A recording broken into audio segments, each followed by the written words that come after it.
So here's another review na pod sa ato ang project dito sa bukid, and now we are going to proceed na sa ato ang pag-review sa phase 3 and phase 4. Kay human naman ta sa phase 1 and phase 2, which is the foundation and the columns. Is ang atong last vlog last time, so makita ninyo nga si Mio pa ang buhok ngadto, and mao pa tong vlog last para sa katong project sa bukid. And now nag phase 3 na ta.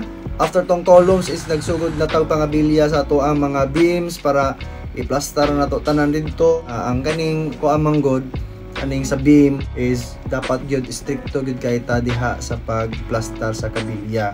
Kay dapat masunod gyud nato ang sa proper spacing nga required sa kabilya para sa beam. Kay nga naman god kana manggong beam diha nga area is mo nam gunang beam ang mudawat gyud sa load, which is ang slab nga dapat gyud di gyud ta pwede mo palpak dihang dapita, kay ang slab is maon usa na siya sa pinaka critical nga part sa structural sa kabalay.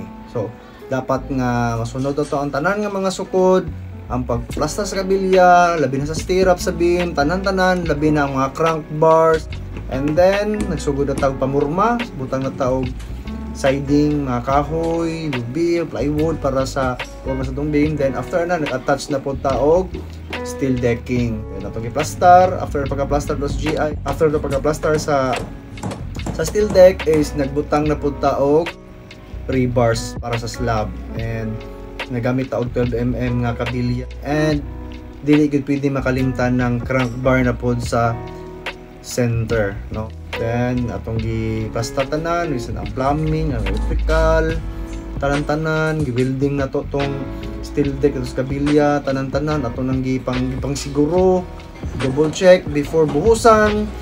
Before gid buhusan dapat natay lista sa pagtan-aw nato kung kumpleto na ba tanan ang atong preparations para sa ato ang slab, kay nagmonolithic man gud ta, so wala na to buhos daan ang beam, then before magsugod na buhos sa slab. Kay nga naman once magud may tabo magud ana, unahon ni magbuhos ang beam, dinlan ni mo 1/4 nga ihang busanan unta nga imong gi-intend para sa slab ra.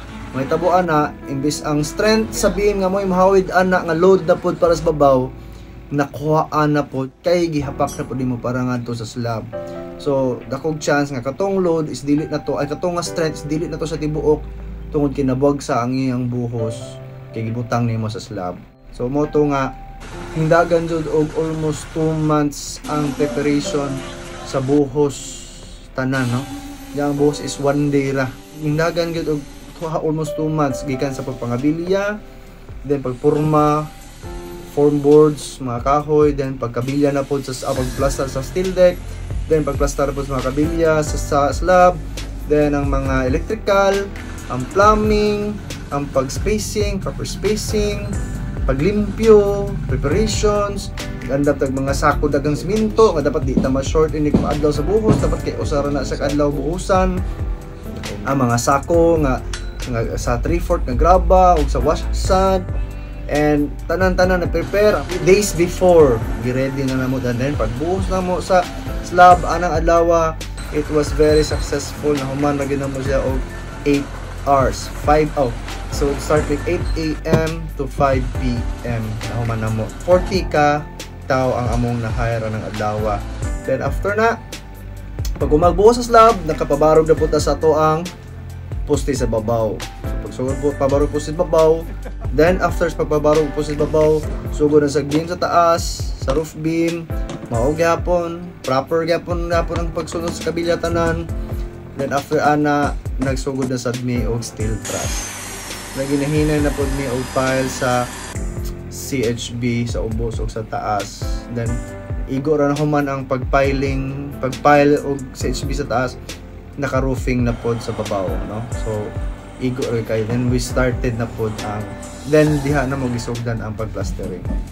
Pag finishing na mo, hinay, so mo na siya ang resulta sa finishing. Hapit na ta human na nata sa 80% sa to ang pagplastering, then human na ta sa to ang phase 4.